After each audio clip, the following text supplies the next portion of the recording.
Welcome you to the July 2023 Cabot Planning Commission meeting. Before we get started here, we're going to say a word of prayer. We're going to have the City Chaplain Tim Doolin come forward and do that, and following that, we'll, if you would join me for the Pledge of Allegiance.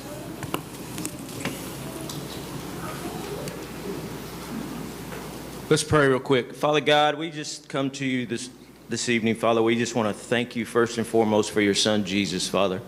Father, we thank you for you sending him to die on the cross for our sins. Father, as we go into this time of meeting, Father, we pray for each person in here. We pray for all of our elected officials, Father, that they use your wisdom for clarity and understanding, Father. Father, we also pray for our first responders. Father, we live in a great city, and I just want to lift up our city, that we continue to be the city that shines for other cities. Father, just be in this meeting. Father, your spirit, Father, that this meeting goes easy and smooth. Father, that conversations that are had are easy. And Father, that people have an understanding heart on both sides. Father, we love you and we thank you, and it's in your name we pray. Amen. Please join me in the pledge. Pledge allegiance to the flag of the United States of America, and to the republic which stands one nation, under God, indivisible, with liberty and justice for all. Not going to be here. Not? All right. So before we get started, let's a little house cleaning here, or housekeeping. If you got a cell phone or something, please silence that. Please keep the sidebar discussion down to the minimum so we can hear what's going on and people can understand what's going on up here. And if you do come forward to talk, please tell us who you are and where you live, and go from there, okay? All right, so first item of business here will be a roll call. Ward. Byrd. Here. Lowe. Here. Prater. Here. Knack. Here. Young.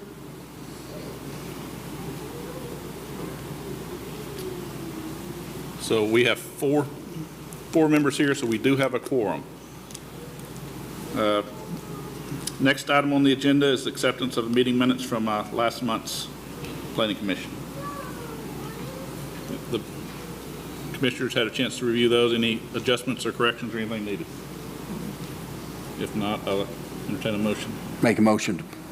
Second. Motion and second. Roll call. Knack. Yes.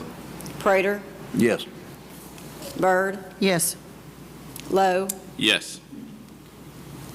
All right. At this point, we're going to jump over into the Cabot Board of Adjustment meeting. So can we get a roll call for that? Ward. Byrd. Here. Lowe. Here. Prater. Here. Knack. Here. Young. All right. And similarly, we had minutes from the June 2023 Board of Adjustment. Commissioners, if you had a chance to review those, any corrections or additions, or a motion to approve? Motion to approve. Second. Motion and second. Roll call. Prater. Yes. Knack. Yes. Byrd. Yes. Lowe. Yes. All right. So that leads us to our new business items for the Board of Adjustment. Laura, if you'll give us the first item. 12 Pawnee Drive, variance request to allow for certain portions of a fence to exceed the maximum 6-foot height requirement. Chad and Paige Martin. Thank you. Do you have a staff report for that?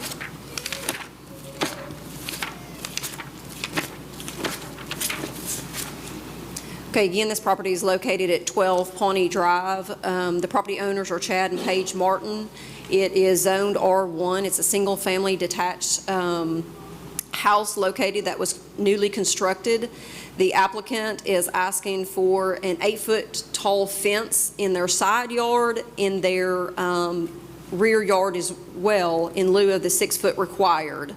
The property is about 1,000 feet located south of about 1,000 feet of the intersection of Willie Ray. Again, this is a new construction home.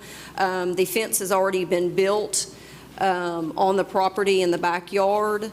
As you can see through the staff report in the UDC, the requirements are limit the fences to 6 foot in height. But the applicant has already installed a fence, and in their drawing that you can see, there's portions that remain 6 feet in height and portions that they've already installed that they would like to keep at the 8-foot height. The applicant is here that he can speak on. If you have any questions for him or if you have any more questions for me, I can answer anything. All right, applicant is here. You would state your name and. Hello, I'm Chad Martin. Okay. And as like she said, we hired an independent builder to build this fence. We requested the 8 foot on the side. Actually, along the back end, it's still 6 foot. It's just raised up higher up on that hill, so it's still on the 6 foot on the back side. He said he didn't have a problem with it. We didn't know the code.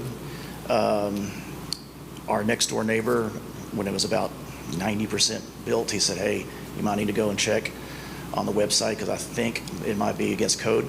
So I go and check, and we didn't find it. We couldn't, I don't know, we didn't find it. So it got finished, and then the code enforcer came out like 3 days later and let us know about it. And we were not trying to get away with anything. We just wanted the sides to be at 8 foot, and that was it. And our next door neighbor who did clue us in on it, he doesn't have a problem with it, but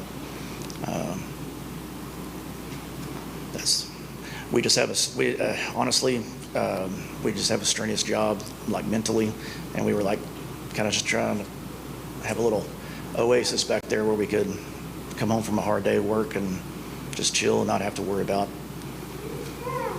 kind of block out the world a little bit. Okay. Anything else?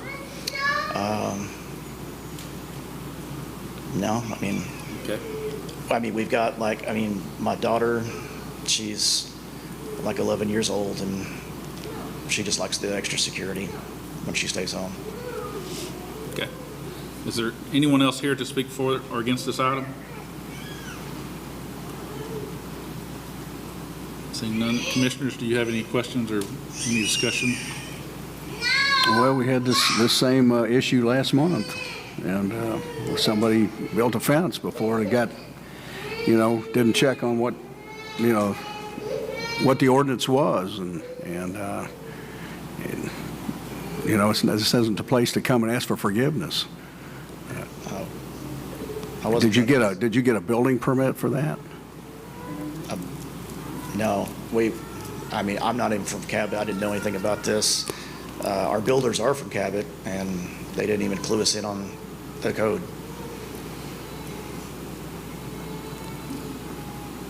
So describe this, just to be clear. You got 8 foot along the front of so if you're looking from straight up towards your house, there's 8 foot fence across the front? It is, there's a small section on the front that is 8 foot, 8 foot on the sides, and all along the ridge is all 6 foot. Okay. I think the code is there for consistency so that things do look the same. I think there's a reason, and we had some discussion last month similar to this item. There were some opinions against it. So any other questions or comments? I'll entertain a motion. I'll make a motion. I have a motion, Ryder, Second. and a second. Roll call. Prater, No. Knack, Yes. Byrd, Yes. Lowe, Yes. Motion fails.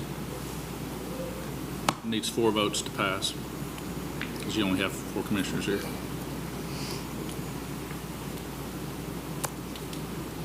All right, next item.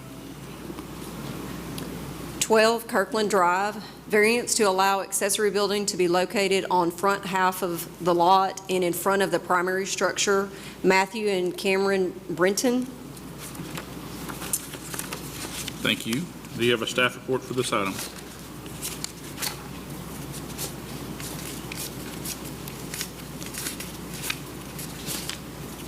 Okay, again, this property is located at 12 Kirkland Drive. It is an improved structure zoned R1.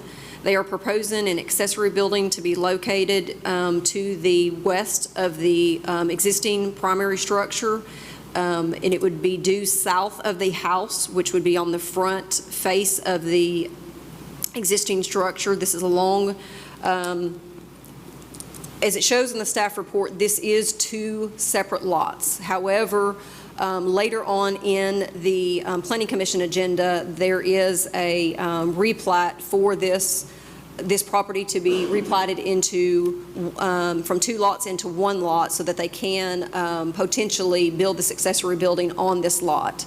Because as regulations, you cannot build an accessory building on a lot that does not have a primary structure. So that is a little bit of background information on this, but they are asking for a variance to be able to have the location of where they want to put this accessory building. So in the code, you cannot have an accessory building beyond the front half of the primary structure or the front half of the existing lot. So they are asking for 2 variances with this to be able to be in the location that it is being proposed at. There are some pictures in the staff report. If you've got any questions, I can answer any, and the applicant is here. He can answer any if you've got any as well. Okay. We'll hear from the applicant. Good evening. My name is Matt Brenton. I'm a homeowner and resident at 12 Kirkland Drive. We are looking to have an accessory building or a garage for personal storage put on in the space on that property. And the further up our property goes, the steeper it gets. We've got big boulders that go further up the property, so access and leveling the area would be very difficult and financially not possible for us to do. And so therefore we would request a variance to move the building further forward on the property. Okay. And I might mention that accessory building, the garage that we would like to put up is for personal use, storage of our boat, truck. It has no commercial value to it whatsoever. I've had that concern brought to my attention by a couple of our neighbors. They were a little confused with the zoning sign in our yard, and their concerns were making sure that it wasn't going to be a commercial use building, and it's not. It would be for just personal use. But the placement is, we financially couldn't put it anywhere else. Okay. Is there anyone else here that would like to speak for or against this item? Yes, sir. Please come forward. State your name. Stephen Bennett. I'm a resident of Kirkland Drive. Have been for a little over a decade now. I'm here tonight with several other people who also live on Kirkland.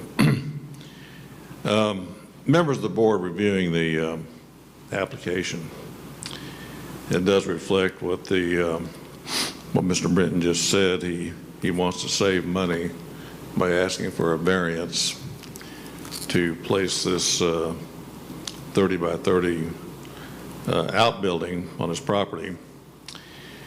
Everybody else who has built their property on the north side of Kirkland, including myself, has simply had bulldozers, anything it took to level that property and otherwise make it in accordance with the current zoning, including people that have outbuildings who likewise have complied with the zoning requirement. So I don't think simply asking for a variance because you want to save money in and of itself is a legitimate reason to grant such a variance.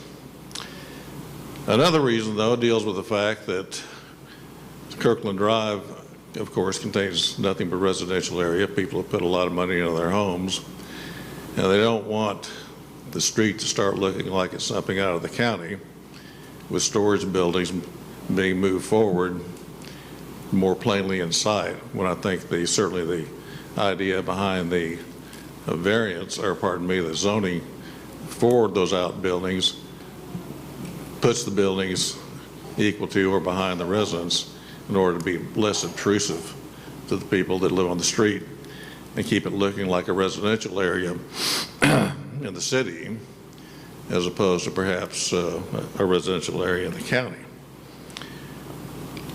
As far as storage goes, certainly this gentleman has plenty of storage. He's got a 3-car garage.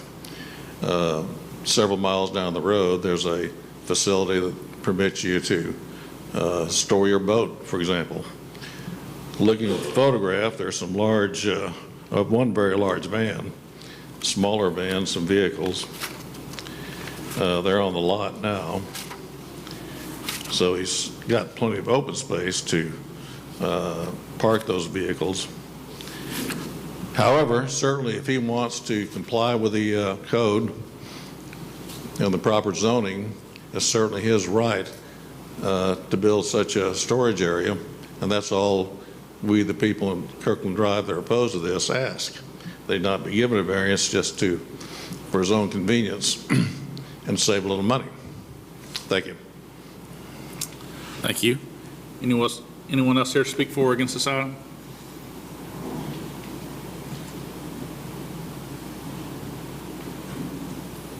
My name is Jerry Lucina. I live at number 11 Kirkland.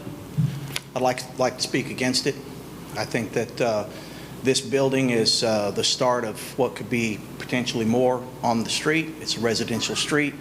Putting it forward of the houses puts a different level of aesthetics on the street, and I think that this gentleman saving money is going to cost all of us that own homes there at some point in time. So if I go to try and sell my house, nobody wants to look across the street at a storage building, whether it's storage or an auto shop or a place that we are putting all of our Amazon buys in, or whatever it is that we're using it for. I think that this is the wrong answer, and I agree that you have property behind at the back end of the lot, and that's where the building should be. I put in a building recently. I'm on just the opposite side, and I made sure that my building fell within the regulations and requirements of that community. And that's all that I'm asking, is that we do that equally across all areas on my street. Thank you.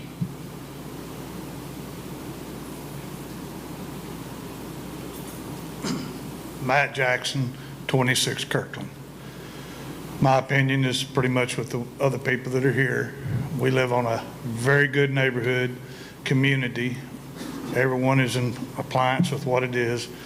I feel that a 30-30 building is way bigger. I think it's supposedly 800 square foot or something to the effect of what could be there. But as well, sticking out in front of a person's home, when you turn down our road, that would be the first thing you would see. He has a 3-door garage. The activity I've seen has been more than just storage, but that's where my concern is if we're going to have more auto activity out of that residence. So I'm totally against it. Thank you. Thank you. Anyone else? Same thing.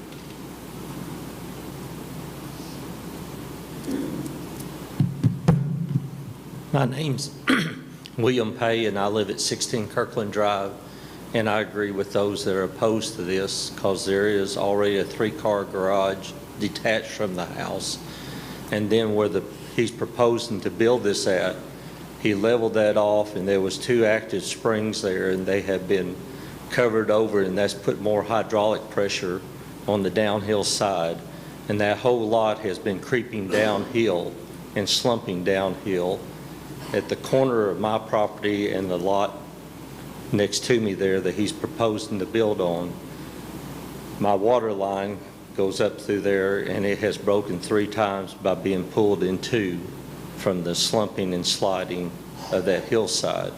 And First Electric, I had to have them come out, and they took my conduit off the power pole and put an 8-inch extension all the way down to take pressure off my power line. come to my house underground. And I'm a registered geologist with the state of Arkansas. My registration number is 1846, and I'm totally opposed to this. Hey, Mr. Pay, could I ask you a question? Yes. Do you guys have a homeowners association in there, or restrictions? Is there strict restrictions in there or anything? There's a bill of assurance with the county, listed with the county. Does anything restrict anything like this? I could not tell you that. I'm not knowledgeable of that, Mr. Prater. Thank you. Anyone else?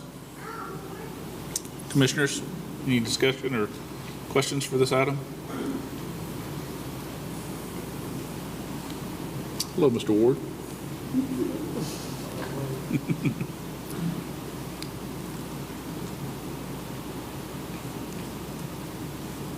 All right, I'll make a motion. got a motion Second. and a second. Motion and second, roll call, please. Byrd, No. Ward, I probably need to refrain from the vote because I didn't hear both sides, right? Prater, No. Knack, No. Lowe, No. This item fails 0-4. fails to pass, so. All right. Moving on to the next item. Laura? 14 Prospect Court, variance request to reduce the number of required parking spaces, Bond Engineering. Okay. And we'll get to the staff report.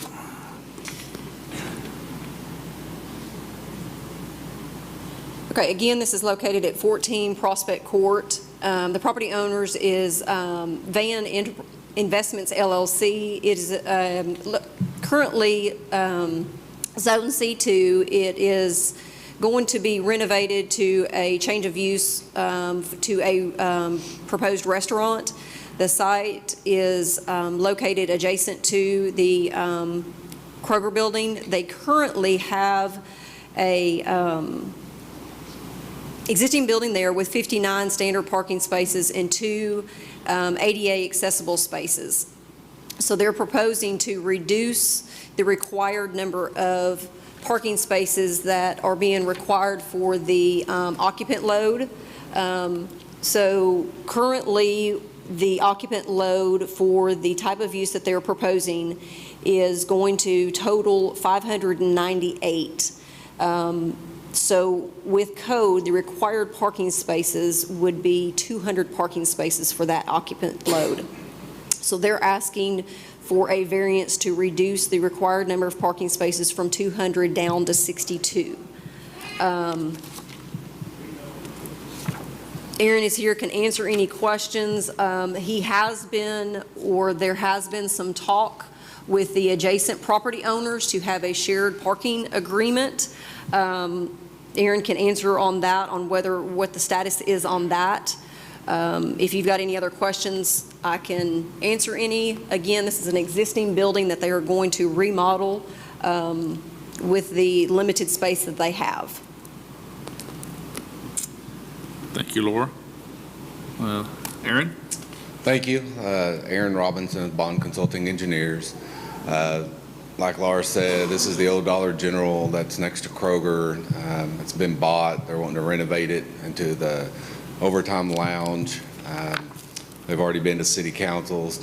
They've been granted a liquor license. So the code per the maximum occupancy load is 598. They're going to have pool tables, they're going to have cornhole, they're going to have darts. So a lot of the area is being occupied where there's no way there's going to be 598 people in there. They have this type of facility in Maumelle, so they're pretty used to and accustomed to how many people are coming and going. We have been in discussions with Kroger. I've been talking with them for almost 2 months now, trying to get a determination of whether or not they can share any of their parking spaces.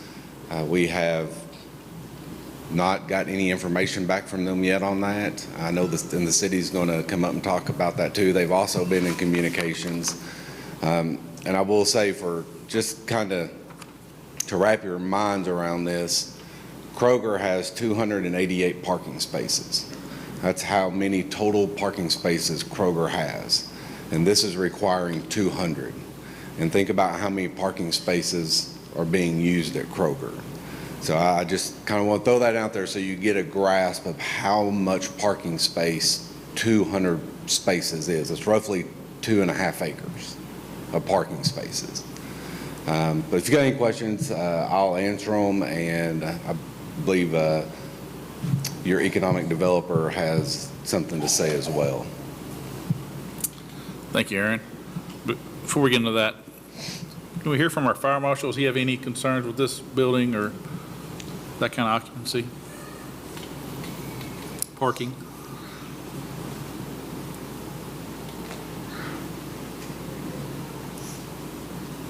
The fire department has no issue with the parking. All the parking is done at the municipality level. We do figure the fire load. The architect has figured the fire load, not taking out the gaming areas. We can probably reduce that actual occupant load down, reducing the areas of gaming, but it's still not going to be enough that I think 62 parking spaces or whatever they're asking for is going to be enough. But the fire code and building code within the fire code has no regulation on parking itself. All we have to make sure is that we have our 20-foot ingress, egress for our fire trucks, that our fire lanes aren't blocked, and that we're able to get to the FDC for the sprinkler system. And you have those? And I have those. Okay. Any questions? Nope. Okay. Questions? Anyone else here to speak for or against this item? Good evening, Commission. Alicia Paisno, Economic Development for the City of Cabot. One of the main focuses of this administration has been to recruit new restaurants, retail, and businesses to the City of Cabot. And along with that mission, we also were looking at the existing buildings that we had in our city that were abandoned for decades. And this building in particular is one of those that has been neglected for a very long time, and we're very lucky that a local Cabot area resident has decided to purchase it and to build a restaurant for our community and for our families. With that being said, we have also worked with Kroger in the past on some different opportunities along with the city.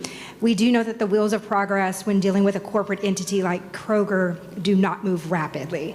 So as Aaron has indicated, I, along with Aaron, have worked with them and reached out to them. We have their legal team, we have their real estate team, and we're just waiting on them to give that final notification that they will in fact allow that joint use. Again, this would be a great opportunity for the City of Cabot to move forward, and we hope that you will allow that so that they can begin their construction on their business. Thank you. Thank you. Anyone else here to speak on this item?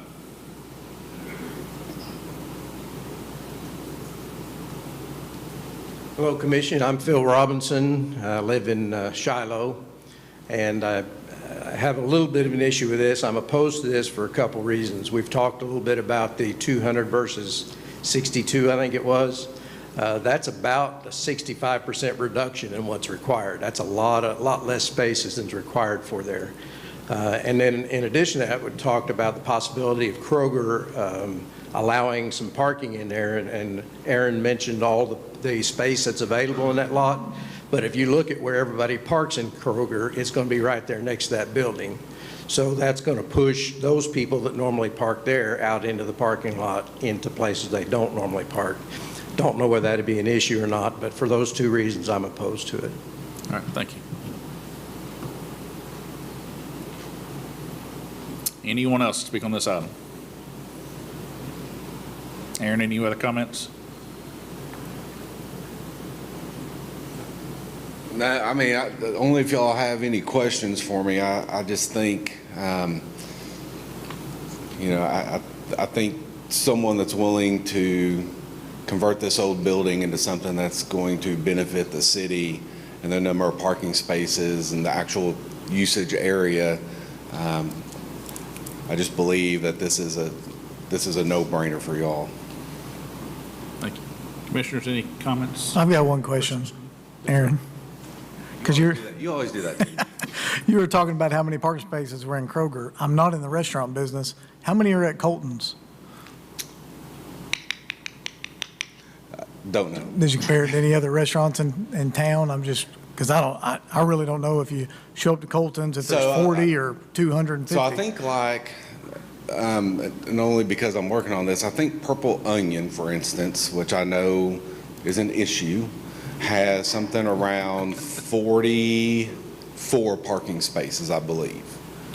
I don't know how much Colton has. I don't, Dairy Queen, Chick-fil-A, all those places that are coming into town, I don't know what they have as far as parking spaces go.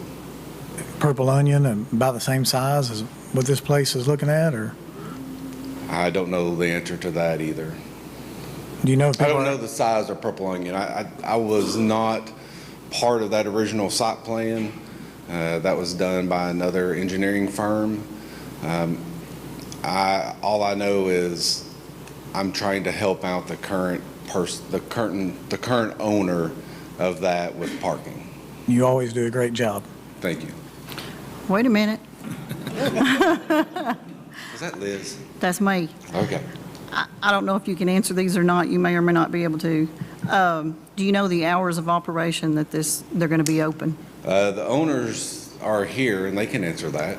Okay. If they don't mind. These may be for them then.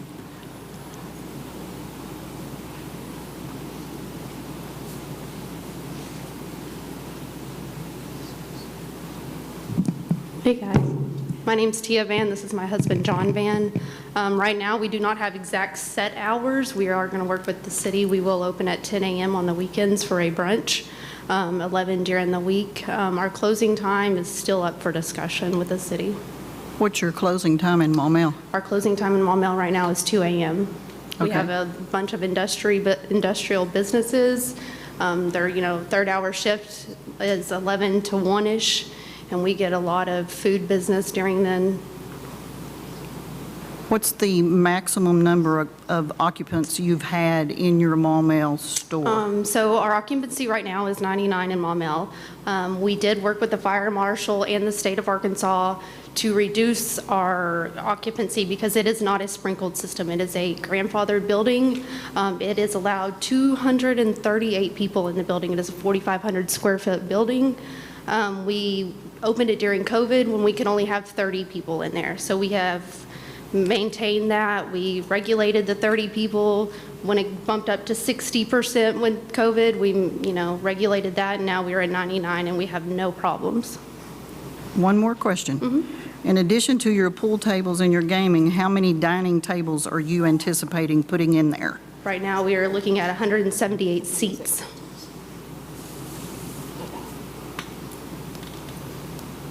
You're going to be you have a kitchen in there, you're going to serve food, and Yes, we will be a full menu.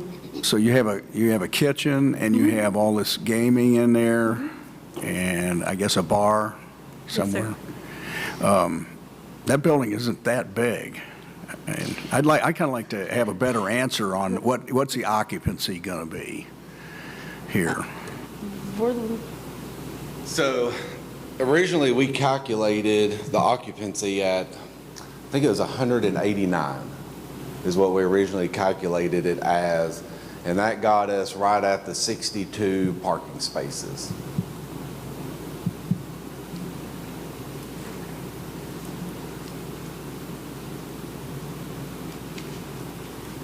So you're estimating 3 people per vehicle, thereabouts, for parking?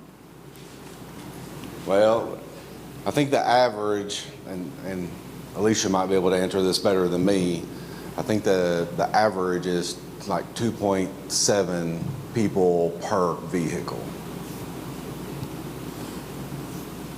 I got one more question. Purple Onion, I'm bringing that back up. So normally you go in there, you'll see 7 or 8 people hanging out at the bar. you hang out at the bar, they last longer. This is a lounge, so a lot of people, what average time do they spend in there? And the reason I'm asking, I know a lot of restaurants, it's quick turn. You may have 60 spots, but people are in and out. This, I mean, by default, the name is called a lounge, so a lot of people are just going to be hanging out, right? Our name is actually Overtime Cabot. Our Maumelle location is Overtime Lounge. People do sit normally a little bit longer with us because, we have music, we have pool tables, it's just a time to relax and rewind after a busy day at work.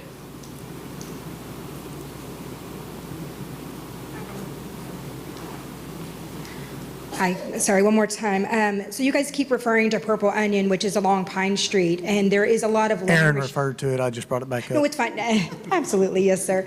Which is along Pine Street, and there was some restrictions regarding, the proximity of that and being landlocked.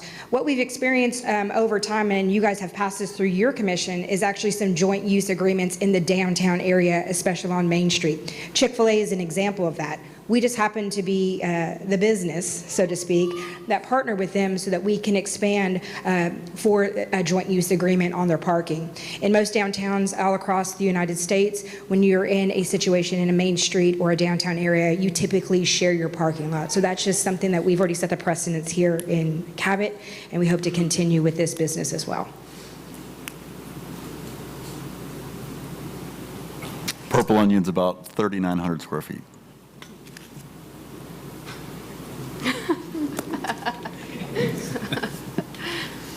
All right, anyone else to speak for or against this item?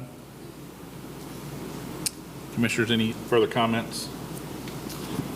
I'd just like to get a little bit more answers on occupancy here, and if we can get an agreement with Kroger, that would help immensely.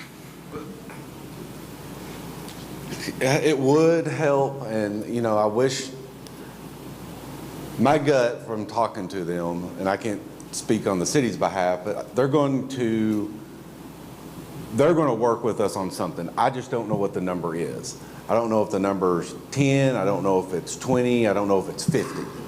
I know they're going to do something just by my verbal communications with them because they've been looking at it. I think my personal opinion is I believe they are looking at a couple of months of their traffic flow and seeing where the cars park and where the cars are before they make that determination. They're wanting to get started. One of the ideas that was brought up was, maybe, the city go ahead and give them a building permit while we work out this shared parking agreement. I don't know if that requires us to come back before you all to ask for a different variance in the number of parking spaces, or if we can adjust it afterwards. I mean, that's just something that's been talked about, but it's such an unknown with such a large corporation like that. I can't give you a definite answer, and I don't know when that time will actually happen. I wish it had happened. I emailed the lady yesterday I've been in communications with. I know she got it because I got a read receipt, but it was crickets. I got no response.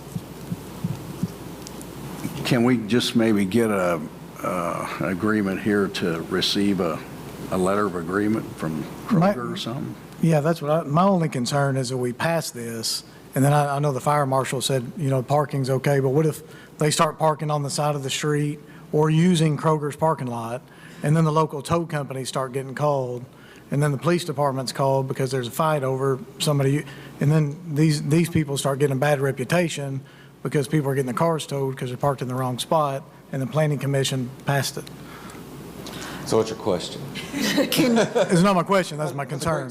What's your question? Can we consider tabling this for another 30 days? I know you said it's been a couple of months. What's another month? If we can, whether it's an agreement or not, I think what Mitch just said is a definite concern because Purple Onion is not the only one that's an issue. U.S. Pizza Company is, and I will let the owners of the property that have the money being invested and how much they've already spent tell you whether or not they are willing to table it for another month. Or, like he said, I mean, we could pass, that way it'd be at the level if we were to pass it upon agreement with Kroger to be able to park in their parking lot, if we could. Go ahead, Dave.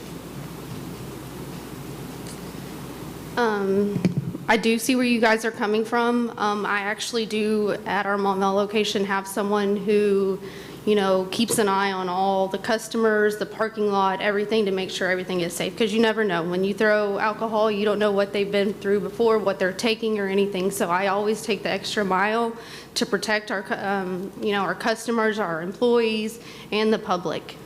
You know, you guys can call. I mean, I've been working with the fire marshal in Maumelle and the chief of police there.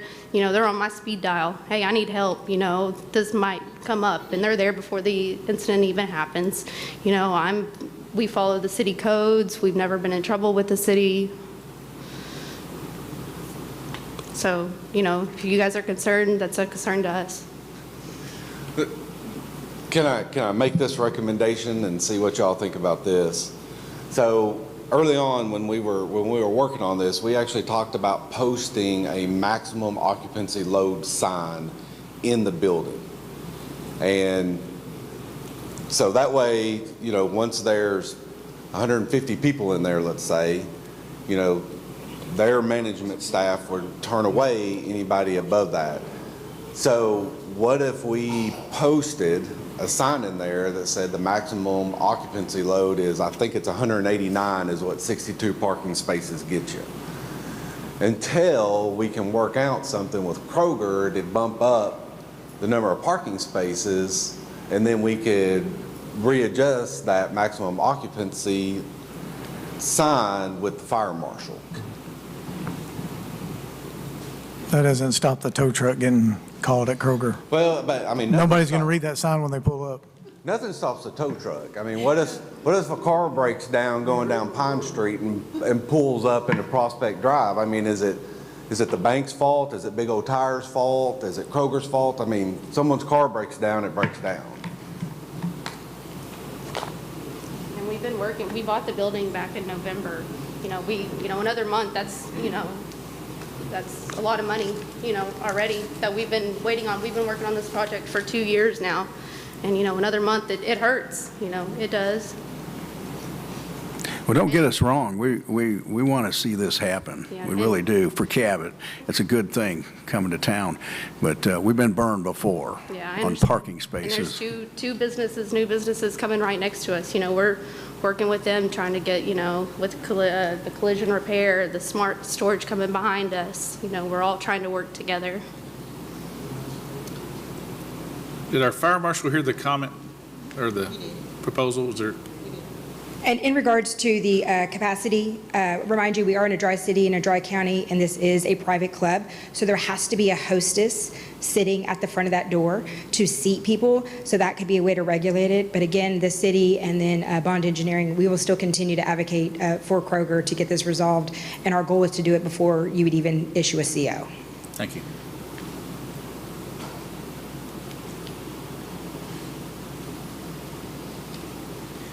So to add to this, they've done everything that they're supposed to do in fire protection, sprinkler systems, fire alarm, and everything to meet the maximum occupant load of the building. Again, we don't regulate parking. All that's done through the UDC. I did speak to the State Fire Marshal's office today about this, and we are not going to regulate their, you know, if you set it at 185, we're not going to sit there and count heads. That's not our responsibility. It's their responsibility to maintain that, and if they can do that and keep that occupant load under, then they can be, you know, legal. But if you got people that are not watching the door and they got 200 people in there, then at that point they're, you know, outside the occupant load. But again, we are not going to regulate, you know, the parking. If y'all want to allow that until they can get an additional parking and we can raise that, then I'm not against it. It's just that we're not going to be responsible for maintaining that they stay under that 185 or whatever you allow them to operate at. All right, thank you.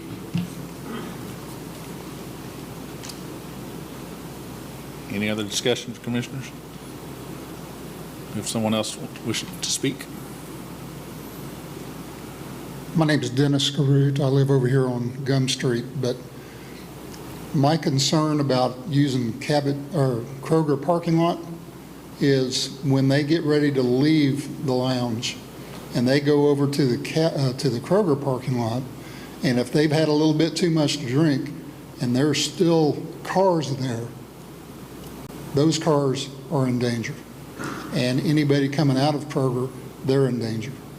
Now, the area that I believe that they would probably try to use is where I usually park, which is on the side. And that way I allow all the handicapped people and everybody else closer to the building. And that's my concern. All right, thank you. Commissioners, anything further? Entertain a motion? I make a motion for approval, provided we see a letter for overflow parking or something. For shared parking agreement. Yeah, a letter of agreement from Kroger or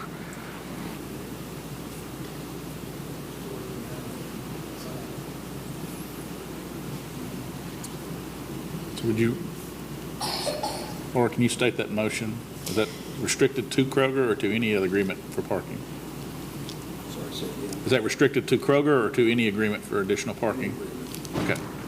Okay, so I've got a motion to approve with contingencies that a letter of an agreement from any adjacent property owner for a shared parking agreement. they're probably going to go there anyway.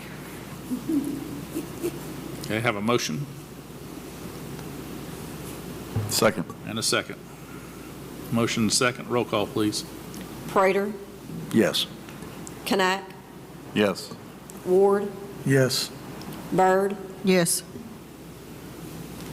That is 4-0. That item passes. So with that, we're going to adjourn the Board of Adjustment and jump back over into our Planning Commission meeting.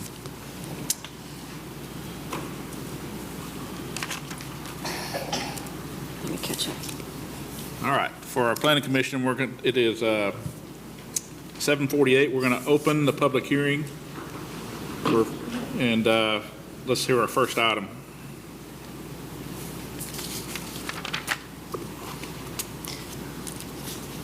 North Lincoln Street, Tract 1, rezone from R1 to C3, Davidson Engineering. Thank you, Laura. Can you give us a staff report? Okay, this piece of property is a tract that is located about the 800 block of North Lincoln Street. It is currently zoned R1 for residential. They are proposing to rezone it to C3 for open display commercial.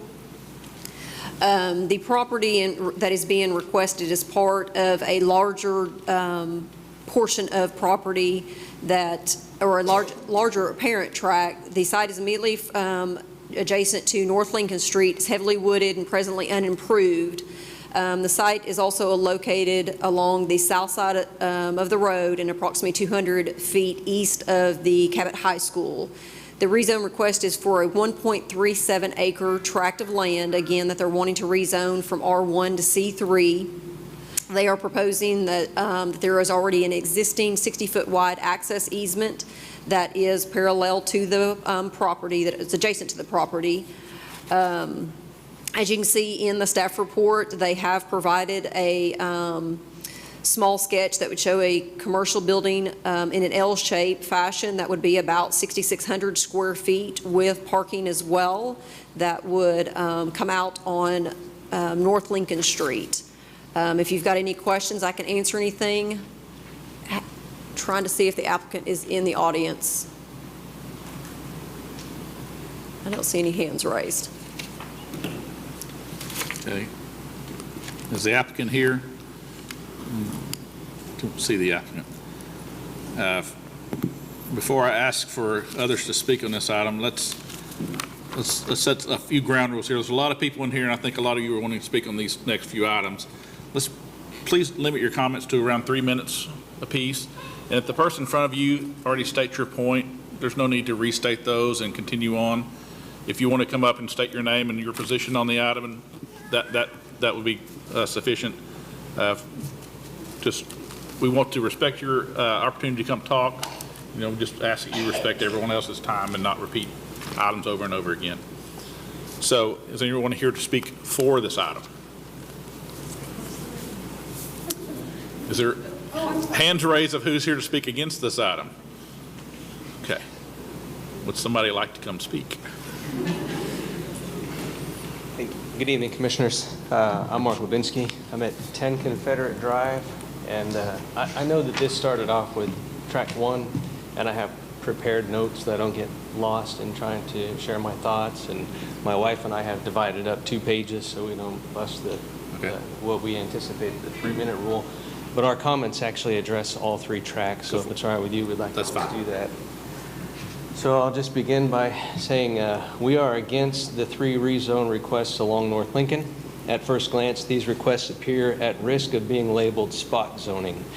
They are from an out-of-town businessman intended only to maximize a return on investment and do not satisfy a demonstrated need. The rezone request for all 3 tracks is for transient use, which is 100% in contrast with the mature, established neighbors immediately adjacent to and extending well beyond the build sites. North Cabot citizens have not expressed a desire to build or grow. The planned construction in Track 3 will be fenced less than 40 feet from the corner of our property. We've enjoyed the privacy of our backyard for nearly 10 years, spending most evenings on our deck and nice days in our pool. We will lose this privacy if the rezone requests are approved. The privacy concerns we have are related to line of sight from an elevated position, as well as vehicle traffic sounds and pollution and noise from the HVAC systems necessary to climate control the 110,000 square foot storage space and the 24-hour activity from the U-Haul rental vehicles and equipment intended with this location. There is no fence allowable for either a storage facility or for my property tall enough for us to ensure our continued privacy. Cabot's Unified Development Code indicates changes in zoning should not generate noise or light greater than anything already existent at adjacent zones. The current adjacent zones are single-family residential homes, forests, and fields. Who will measure and enforce any changes that violate the UDC? Furthermore, Cabot's UDC mentions terms, I had to look these up, pernicious and deleterious when considering zoning requests. Both of these terms are related to causing harm or ruin, damage, detrimental or adverse outcome, to be disadvantageous, unfavorable, undesirable, or unfortunate. A quote from the UDC states, "All development shall be designed in such a way as to minimize any potential deleterious impact on the surrounding area," end quote. Proper city planning will protect property values by separating incompatible land uses.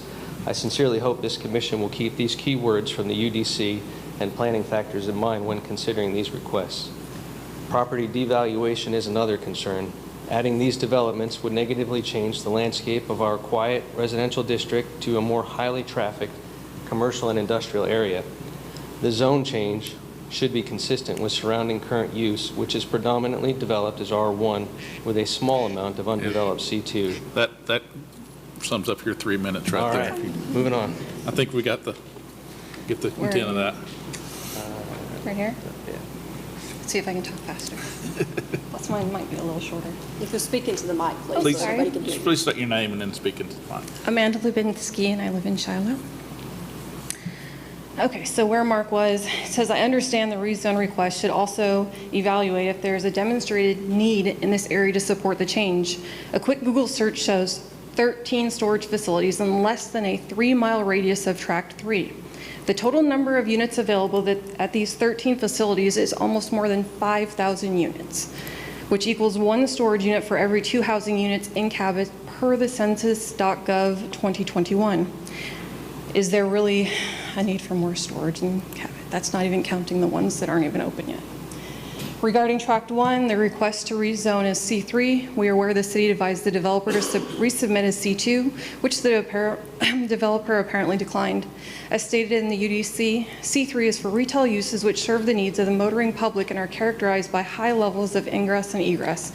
Appropriate locations for C3 are along heavily traveled major traffic arterials. This zone clearly does not belong in close proximity to the school campuses on a minor arterial as per the Cabot's master street plan. Regarding Tract 2, the request to rezone is R4H. Our primary concerns with this are related to increased traffic, property devaluation of neighboring R1 zones, and truly statistically demonstrated increase in crime rates as noted in high-density housing studies. Overall, has there also been an environmental impact study? What happens when the forest is replaced by a concrete jungle? Where will all the water reroute from the springs disturbed during construction or stormwater be moved when it rains? We have saturation from springs when it rains, and the ground behind our fence is compromised from water flow. The city has brought in equipment several times to mitigate subterranean erosion while not providing a permanent solution. New construction less than 50 feet uphill from our neighborhood will exacerbate this situation. Furthermore, there will be a major loss of open space and forest. Naturally, cooling factors will be removed and heating factors will be introduced, subsequently increasing energy costs for nearby residents. Finally, regarding an inevitable increase in traffic, Cabot's master plan shows new connector roads and minor arterials around Shiloh, the school district, North Lincoln, and Spencer Road. While these are on the plan, they are not yet funded or scheduled for construction, as there appears to be no demand or request for the development of these 3 tracks and no funded project in place to implement the master street plan. It is easily understood the city will be putting the cart before the horse and allowing this development to move forward. There's other land more suitable and available for immediate use. The developer sees a true need for affordable housing, additional commercial space, and storage opportunities within Cabot.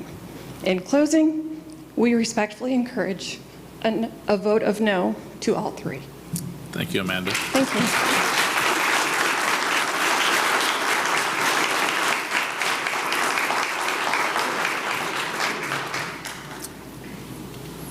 I'm Bo Shirley. I live at the end of Gum with me and my family for 68 years, probably longer than any of you have been alive. The issue I have is not so much the building, but the traffic flow, which is already horrendous at North Lincoln and Highway 38. Numerous accidents, police department can tell you about those all the time, people hitting somebody else. Taking 15 to 20 minutes to travel a mile from my home to my office, and I can see my office out my back door at my house on Gum Street. I can't get there because of the traffic. Stop signs, stop lights, all those help, but if you put a bunch of apartment houses and commercial stuff over there, it's going to be a mess trying to get traffic through there, especially with the schools.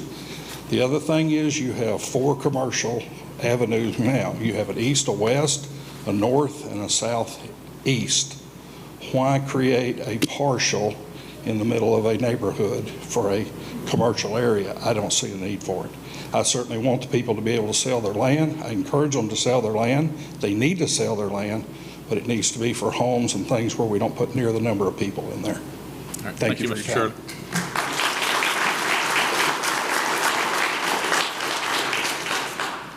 Hey there, Phil Robinson back once again. I'll speak specifically to the first one, to the Tract 1 to start with. Let me first say thank you for a very good staff review, Laura. Your folks did a great job, as I heard through the packet, addressed almost everything that I had concerns with to start with. One thing worth repeating, though, is the fact that C3 is, it was mentioned how it reads in there, but mostly for major arterials where it's busy, real busy things. This doesn't need to be real busy down through there for a C3 track to fit in there. Also, our land use plan, if I had the most current one, I think I did, I downloaded it from the net or from the internet. I didn't see anything in there that showed any potential commercial use for that area.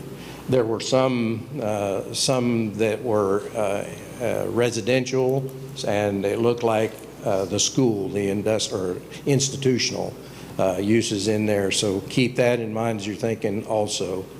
And then the rest I'll reserve for the next 2 tracks. Thank you. Thank you. Anyone else? Yes, good evening, folks. My name is Irene Ernst, and I live in Cabot and Shiloh for the last 20 years. Since we moved here, there was one school building in proximity to our home, and that was the high school. Since then, we have expanded the high school. We built the freshman academy. We built the junior high, middle school north, and at public administration building and this community center. All that has impacted our traffic, and it has gotten horrific. For instance, the people that say we can't get out of the house, they're not exaggerating. I do not make any appointments before 8:30 during the school year. I can't make it. If I want to turn left exiting Shiloh, that's impossible. I'll turn right, but I then have to head towards Austin area because you can't make the left to get on the overpass. That's impossible. So you have to go miles out of your way, and by miles it could be 1 or 2, but that's time consuming, and that is an awful lot of traffic. I don't know who's happier when school is out of session, the kids or the residents of Shiloh.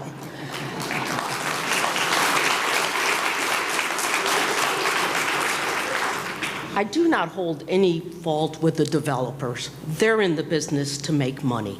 They're not going to live in this area. They're not going to drive.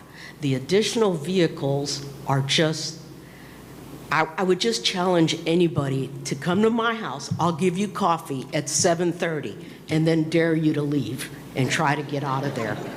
And I make some pretty good coffee, to be honest with you.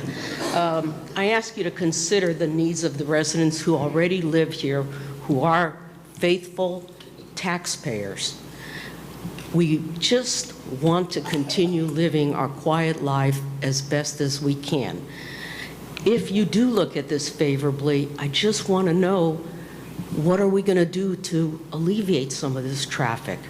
And what are the plans to talk about pie in the sky in the future while allowing a building to start tomorrow doesn't work well for us. So I ask you to please consider the needs of the residents, and I look forward to hearing your decision down the line. Thank you. Thank you. Anyone else like to speak? I'm Sherry Sanchez. I also live in Shiloh subdivision in Cabot. I want to speak for all of Cabot. Our city is getting hotter and hotter and hotter. We cut down all the trees back behind this school. We're cutting down the trees behind the high school. We're cutting down the trees. It is proven that the trees absorb sound up to 40% in urban areas. Your temperature is dropped 7 to 9 degrees when you leave the trees in. Energy costs go down. Property values, we're concerned with our property values because everybody knows you can't get out of Shiloh for the traffic. Another thing is improving your mental health and physical health. If we build more businesses out here, where are we going to walk? You're taking away our community. Trees absorb carbon dioxide. So I've got a package here for you all, and I'm being responsible. I didn't cut down too many trees. But there's a program Audubon has, the city, tree cities. Searcy is a tree city. Little Rock is a tree city, Maumelle and Conway. I want to see our name on this list, that we're trying to plant trees, save our environment. We all know about global warming. We're living it last week. I'm just asking for consideration to quit putting more concrete out, and I just do that. Quit putting more concrete out. Let's save some trees. Use the Kmart building and do something with it. It's wonderful that they want to do something with this building next to Kroger. I just ask, can I pass this to you all? And consider reading it and consider our environment. Thank you. Thank you.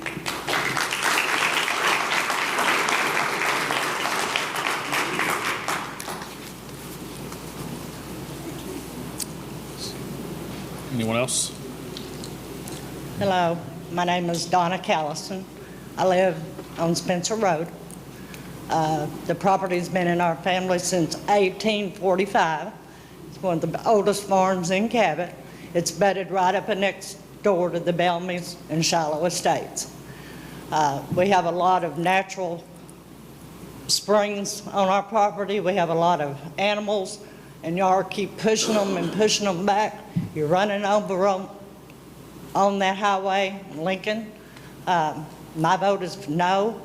Like I said, you know, we try to be good neighbors to everybody, but, you know, the traffic is just astronomical out there, and we try to keep it blocked up on our side.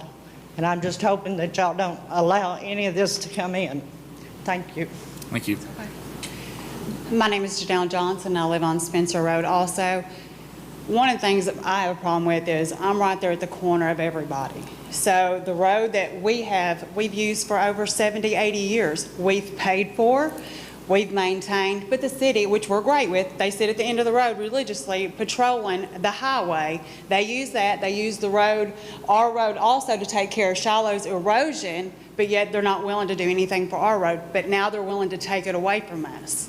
And there is a thing called adverse possession. We've had possession of that road. We've maintained it for that entire time. And I have been talking to a real estate attorney, and we don't want to have to do this, but we'll block it as much as we have to because we've used that road, and you're going to take it away from us. And now the plans is saying that you're going to run a road all along my ditch. Whenever they decided to do Shiloh, that has flooded our land. We had 2 beautiful ponds that had fish, duck. I mean, we had all kinds of wildlife. The deer feed off of it. It flooded our ponds. We no longer have them.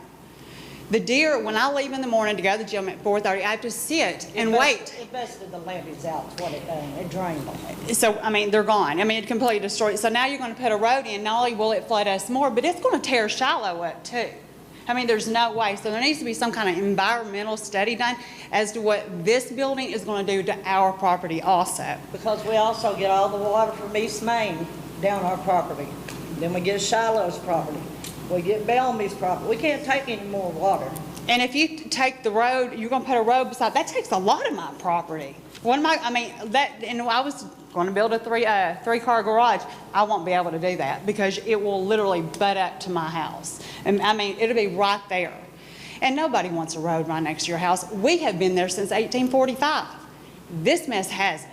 We don't need another storage units. We need to support the businesses we have instead of bringing them back and destroying our land. Anything else? All right, thank you. Thank you.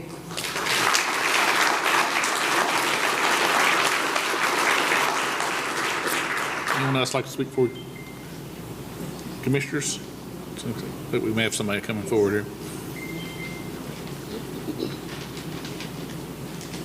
Hi, Tina Seidel from Shiloh. Just wanted to, one of the ladies has already touched on the fact that it's almost impossible to get off of Shiloh at times of day, so they have to rearrange their appointments. I actually still work for a living and have to try and get off the estate. Right now, out of the 3 exits off Shiloh, only the far left one, Chelsea Lane, is actually able to get onto North Lincoln turning left in the morning. Right now, if you actually build the apartments where you're talking about, you have the potential of them then heading towards 38 and cutting off my only exit of getting off the estate in the morning. I'm also very concerned about the safety aspect. I mean, in recent years, you guys have added the raised crosswalks and reduced the speed to 25 miles an hour after there was a child that was injured crossing it. So I'm very confused as to why we would then increase the traffic flow when we've worked so hard to try and get the safety back in that area. So that's it. Thank you very much.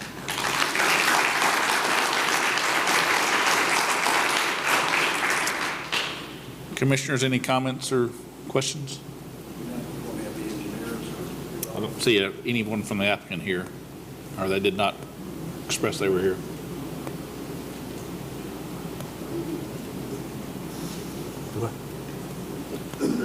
So we make a motion to vote on?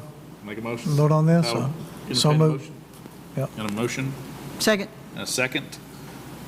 Motion second. We have a roll call, please. Knack, No. Prater, No. Byrd, No. Ward, No. Motion fails 4-0.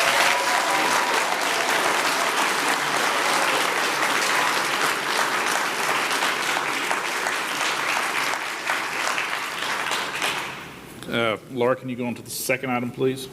North Lincoln Street, Track 2, rezone from R1 to R4H, Davidson Engineering. All right, staff report. Okay, this is Track 2 of it's 3-acre tract that is currently zoned residential R1. They are asking for it to be rezoned to R4H, which is multifamily high density. Again, this portion of a tract is an apparent tract that is the larger tract, heavily wooded. It does have an existing residential structure on it. They are asking to rezone 3 acres, again, from R1 to R4H for multifamily use of an apartment complex. Again, in the sketch, they are proposing the units would be aligned with the code to have enough units on the property that they are proposing it for. It appears to be 5 two-story buildings that would have 8 dwelling units in each one, with approximately 40 dwelling units. So they are within the density that they are asking for. Again, if you have any questions in the staff report, I can answer any. If not, then we can. I'll again ask if the applicant is here. Seeing no one step forward or raise their hand. Does anyone want to speak against this with something different from the previous item, or if you? Yes, sir. I just have, one thing to add. If you look at North Lincoln, it goes uphill from the school. You top the hill, you almost come into the curve pretty quickly to go around to Shiloh. There's not a place to come onto there unless somebody comes in and takes the hill down and makes it a flat piece of land all the way from the circle all the way around to the curve, and then you've got a long enough a stretch to try to have a place to bring people into the road. If you bring them in up on the top of that hill or just before that curve, again, you've got wreck after wreck occurring possibly. All right, something to consider. Thank you. This is Danny Spencer. I live at 20 Confederate Drive here in Shiloh. My concern is, besides, the traffic that everybody's already spoke about, I'm not going to harp on that, but if I had a dog in the fight, I would be here. I mean, just calling it as it is, but, I coach football. I have a vested interest, just like all these people here. I'm sure they do. I've been at the school district for 26 years. We've lived in Shiloh for almost 14 years. It's a great neighborhood. I love it because I'm less than a mile from my home. I can go home for lunch and not have to scrunch everything down. I don't see the need for this. And then if I was wanting to build this and this was my firm or whatever, I would be here fighting tooth and nail. That's my 2 cents, and I hope you take consideration that I am totally against it. Thank you, Coach Spencer. Anyone else? Hi there. Shelby Glover. I live at 12 Blake Drive, so kind of over a little bit closer to Tractor Supply Company. My biggest concern is traffic, but mostly in relation to East Main. My son is 7 months old, but he's zoned to go to East Side. I don't know if y'all have ever walked down East Main before, but it's a 2-lane street that has giant ditches on both sides, and there's nowhere for anyone to be able to move themselves around in that area. Even with the sidewalks that are going down 89, it's really, really hard to cross those streets safely for adults. So I can't even imagine for elementary kids to be able to get to school walking safely from there, from apartment buildings. All right, thank you.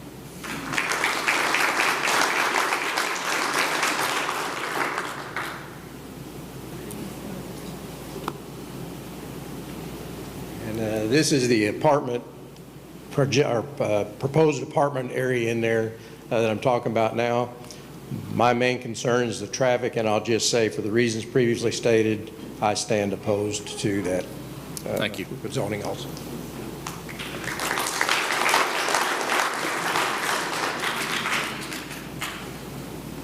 My name is Eric Park, and I live on Gum Street. I've lived there for 30-plus years.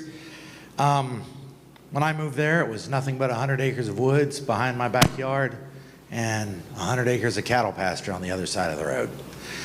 In that time, it's developed. Progress necessitates that development to some degree, but everything that has developed over that 30-year time frame has been single resident homes or the business that Cabot is in, which is schools. There are 5 schools within a half a mile of that tract. That street is busy. There are springs everywhere. It is difficult enough already building single residence homes there because of what it does to the hydrostatic pressure of the groundwater in the area. You start capping off that area with concrete or asphalt in the way you're going to do, the flooding and the hydrostatic changes in the groundwater in that area will be, they're already nearly unbearable. Also, the way that Dr. Shirley pointed out that driveway and that hill, you try to leave Gum Street, Shiloh's dangerous. You leave Gum Street, you're at the top of that hill, you're taking your life in your own hands in the morning. And you put another driveway on the other side, so now I've got to watch 3 different directions of traffic coming, and you put 40 families there instead of what would be 6 maybe, and you take away the ground absorption from the yards and you cap it with hard asphalt and roofs, it changes everything, let alone the crime, let alone the traffic, let alone we have kids crossing from junior high, the freshman academy, and the high school that all walk through that area, and they come close. Some have been hit, and some get close every day. Every day I see them. And adding this kind of development to an area that literally is nothing but single family home area would be sinful. It really would be a crime. So I plead with you not to do this because it is not right. They brought it up years ago. It was a bad idea then. It's a worse idea now. And I leave that with you. Thank you very much. Thank you.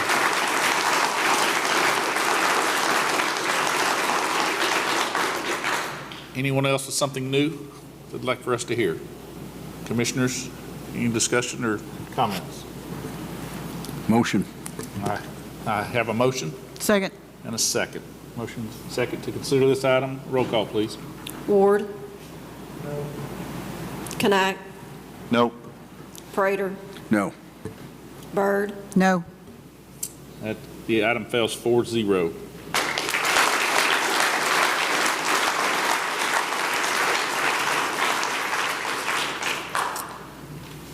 Laura, on to item 3, or item C.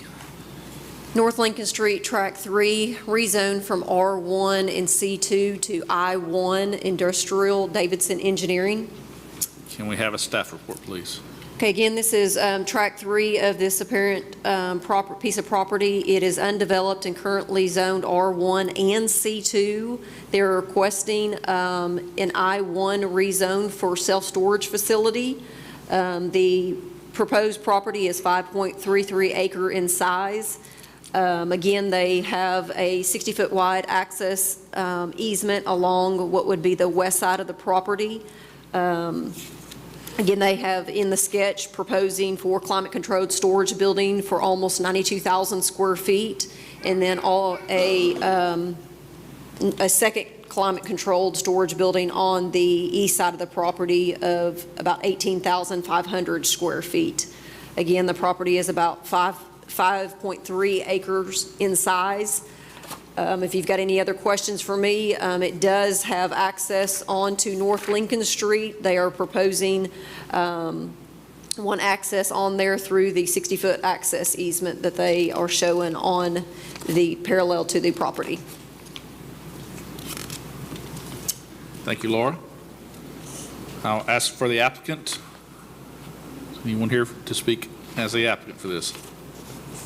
Seeing no one, we'll move on. Is there anyone here to speak for this item? Is there anyone to speak against this item with new ideas for this development along this area?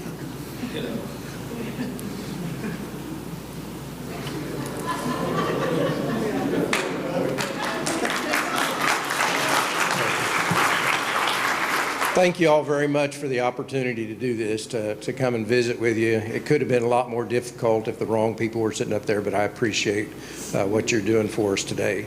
The third one, the institutional, and I-1 in that area, I feel is the very worst thing for that area. It's not a good location for it. I-1 are things like manufacturing plants, warehousing, loud noises and pollution of all kinds, between light pollution, noise pollution, and all that would be there, especially if they do put the air or climate controlled storage units up there.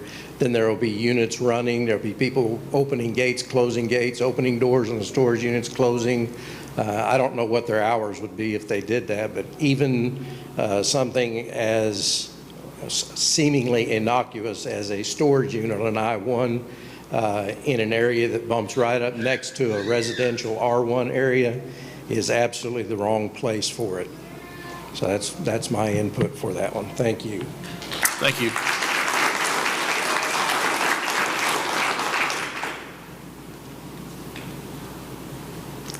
I'm Denise Robinson, 12 Shenandoah Way here in Shiloh. I just want to ask y'all to please protect us and protect our city. Sherwood has passed legislation no longer allowing these storage facilities to be in their city limits. We have plenty of land outside of the city for development, and I would love to see that take place and save our community, our residential areas for residents, not for business opportunities for those who don't even live in our area or really care enough to, again, show up at a meeting. And I agree with everything that's already been said already. So thank you so much for your time. Thank you.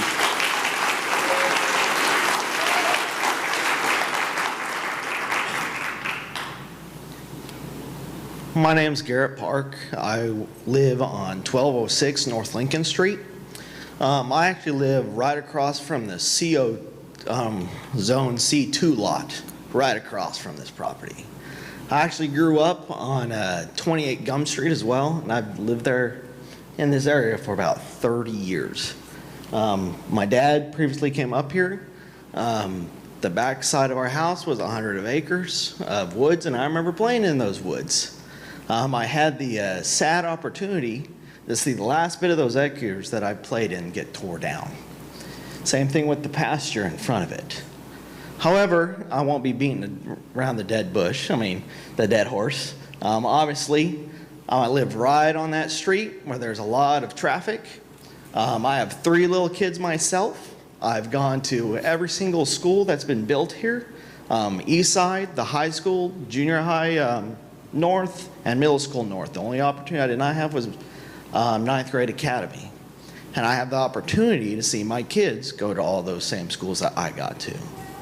However, with these new buildings that are going to be put up, all it is opening the door for them to build more behind it. If we say yes to this now, they will build more behind it. That's all there is to it. And we're already mad about the traffic that we have now. I have to worry about my kids being hit during school hours. I sit right on top of that curve, and me and my wife cheer every time we see a police officer take off because some guy is speeding 45 to 50 miles per hour around that curve. We cheer. We have many times we can't sleep at night because the lights are going off all night long. They literally sit in that little corner cove. One buck goes by, they chase them down. I'd wager about 10 minutes later, they're chasing another one coming the other way. By having these, it just opens up the door to have already more traffic, already more crime going on. And once these are built, I can guarantee you they will build more behind it, and it just keeps toppling over until that entire area is demolished and full of either apartments or full of storage buildings, which none of us want. That's it. Thank you. Thank you.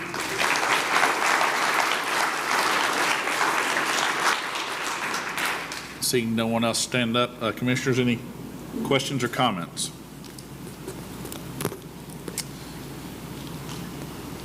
Entertain a motion. I'll table a motion. Second.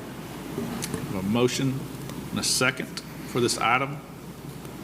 Roll call, please. Knack, No. Byrd, No. Ward, No. Prater. No. That item also fails 4-0.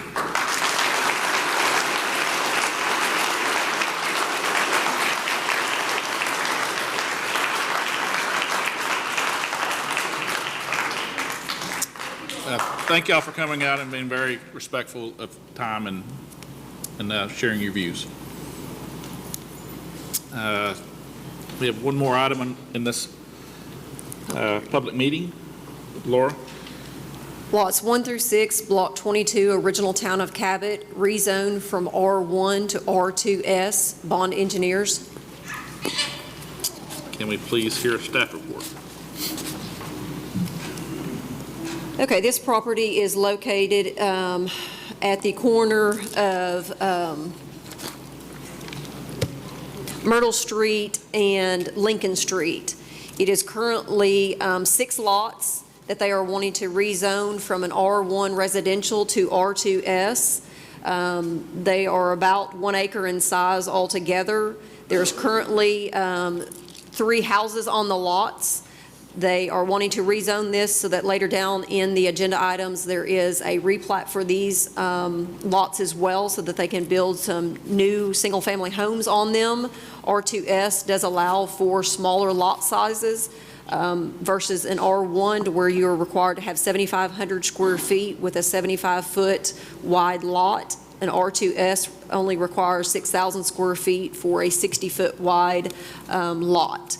So the applicant is here, and in the staff report, they answered all the questions that the staff had. And if you have any questions for me, I can answer them, or Aaron can answer any questions that you may have as well. Is the applicant here? Aaron? Applicant is here. Thank you, sir. It's very welcome. Yeah, so this is 6 lots of the old town of Cabot, which were 50-foot wide by 142-foot deep. There's 3 houses, and what we are trying to do is go from 6 lots to 5 lots, which you will see later. And the only way to really do that and to meet any code is to go to an R2S. There is some R2 and R2S in the area, so we feel like we're not really just creating something new there, and that kind of fits that area with those real narrow lots. So if you have any questions, I'll be happy to answer them. Thank you, Aaron. Anyone here to speak for this item or to speak against this item? Seeing none, commissioners, any comments or questions to consider for this item? So you're going from 6 existing lots down to 5? Is that what you said? Yes, ma'am. Okay.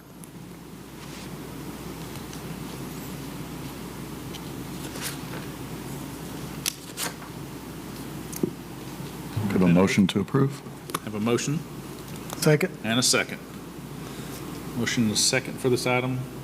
Roll call, please. Prater, Yes. Knack, Yes. Byrd, Yes. Ward. Yes. So this item passes, is approved 4-0. With that, and it being 8:28, we will close the public hearing. Now we'll move on to new business in front of the Planning Commission. First item, Ms. Laura? Replat lots 1R through 5R, Block 22, original town of Cabot. Bond engineers.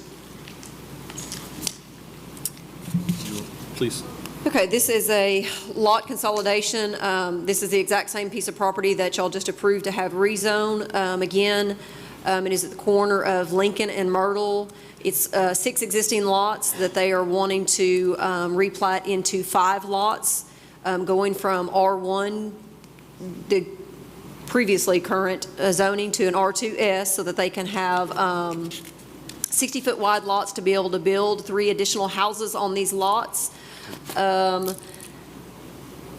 only outstanding staff item that the engineer can address with us at staff is to ensure that the current lot that is being replatted on 2R does not encroach on any building lines for a rear setback. And I believe since y'all did approve it to be an R2S, that it would not, the existing house would not encroach on that setback. So all staff items should be addressed that we had concerns with. Thank you, Laura. Applicant here? I am here once again. All right, anything? Laura did a great job, but it's only 2 new houses, not 3. Okay. There's only enough room in there to get 2 houses in there. But everything else is correct. If you got any questions, I'll be more than happy to address them. Anyone here to speak for this item? Anyone here to speak against this item? Seeing no one, commissioners, any comments or questions? We entertain a motion. Motion to approve. I have a motion from Commissioner Byrd. I'm going to take that as a... Second. All right, a second. A motion and a second. Roll call, please. Byrd? Yes. Ward? Yes. Knack? Yes. Prater? Yes.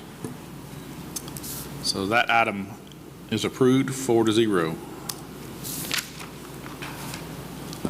Next item, Laura, please.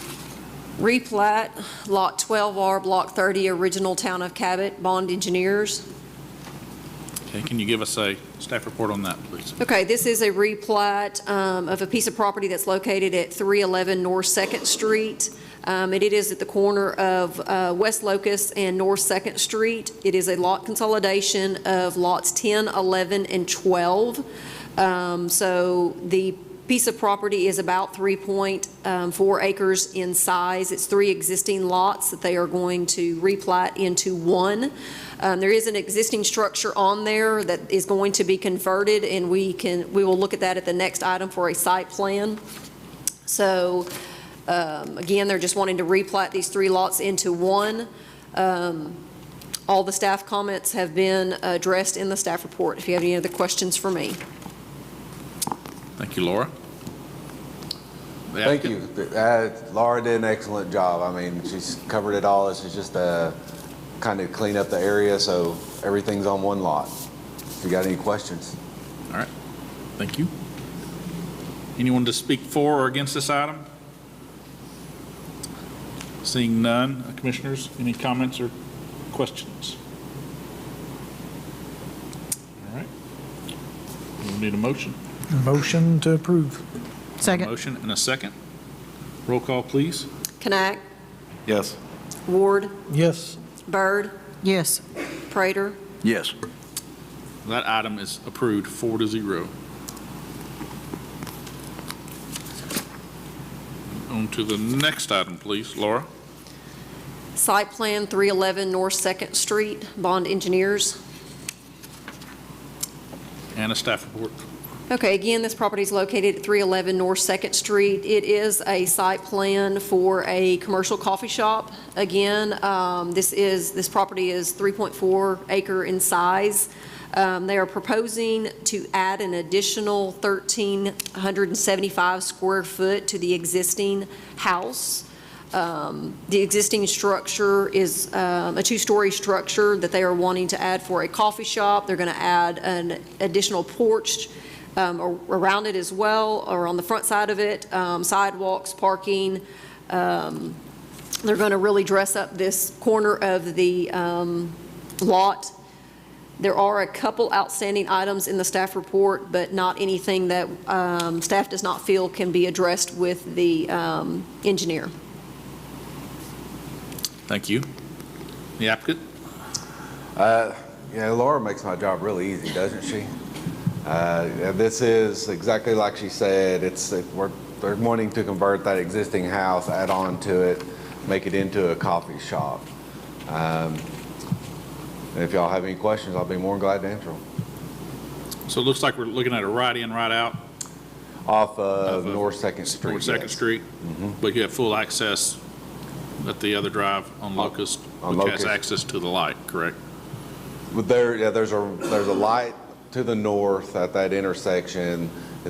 Locust doesn't cross the railroad tracks there, so you can only go right and go back around. Okay.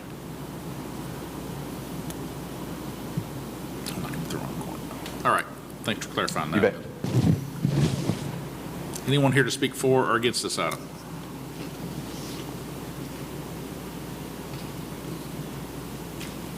Any comments from commissioners? We have a landscaping plan for that? Yes, sir. Okay. And if you will remember, maybe a couple months ago, they did come and ask for a variance on the landscape, but they did provide a landscape plan that included the variance, but did the best that they could with the property that they have. Okay. No further comments or questions? Entertain a motion. Make a motion to approve. A motion Second. and a second. Is this with contingencies? Contingencies. Motion and a second with contingencies. Roll call. Who was the second? Second was Knack. Byrd? Yes. Knack? Yes. Ward? Yes. Prater? Yes. This item is approved 4-0. Thank you.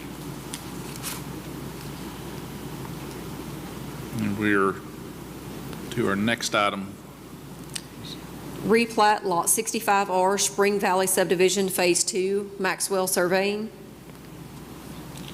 All right, can we have a staff report on this item, please? Okay, this is a replat of Lot 65R, Spring Valley Subdivision. It is, the addresses for these two parcels are 12 and 14 Kirkland Drive. The owner is wanting to consolidate these two lots into one lot to propose it to be a 65R, which will combine the two lots to equal about 3.36 acres in size. It fronts on Kirkland Drive. There's an existing house on it, and there is an existing detached garage as well. So all the items have been addressed in the staff report. If you have any questions for me, I can answer it, and then the owner is still here as well if you have any questions for him. Okay. The owner would like to come forward and say anything. Hey, good evening again. Matt Brenton, 12 Kirkland Drive. Regardless of whether or not we can have a building or where it can be placed, I'd still like to have both properties put together to increase our property value if time does come to we have to sell. Okay. All right. Thank you. Thank you. Anyone here to speak for or against this item? Commissioners, any comments or questions on the item? No contingencies, Laura? All right. Motion to approve? Second. Motion and a second. Roll call, please. Prater? Yes. Byrd? Yes. Knack? Yes. Ward? Yes. That item is approved 4-0. And we have one more item on the new business agenda. The last item is site plan, Lot 1, Wallace Industrial, Lemons Engineering. So this item was brought to us, brought to y'all, I believe, either last month or the month before for a site plan review. At that meeting, y'all approved the site plan with one of the contingencies being that the applicant asked for the parking lot for a 12-month extension to construct the parking lot.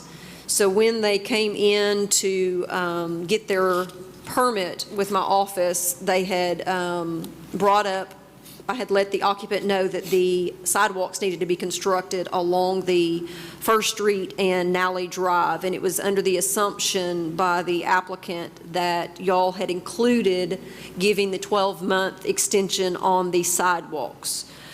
So I had let the applicant know that that was not the intention that y'all had spoken about at the meeting, that it was only discussed for the parking lot. So they are come back before you to ask for that 12-month extension to be granted for installation of the sidewalks along First Street and Nally Street. I believe the owner is here to speak. If you have any questions for him, or if you have any other questions for me, I can answer. Thank you.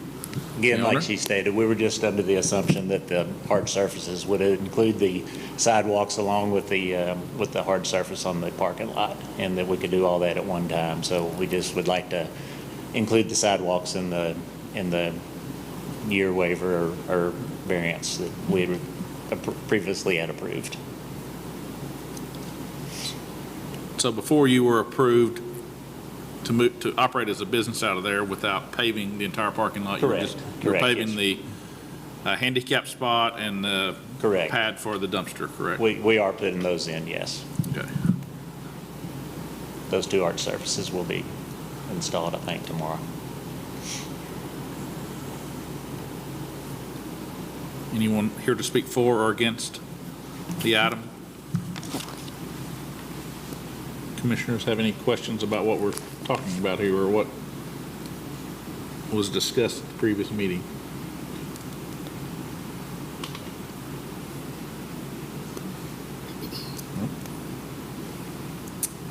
Entertain a motion.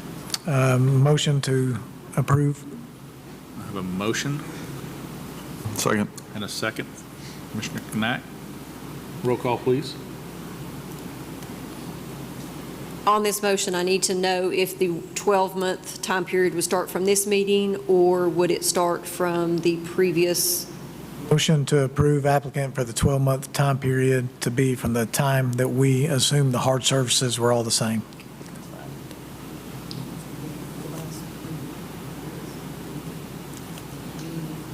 It was a couple months ago, right? Gotcha. Was it- Months ago. Okay. Byrd, Yes. Ward, Yes. Knack, Yes. Prater. Yes. So that motion, that item is approved. Thank you. So you now have, I guess, 8 or 9, 10 months, I guess, to get that completed. Yeah. All right, so that's the last item for new business. The next item is community input. Is there anyone here from the community that would like to speak to the commission tonight?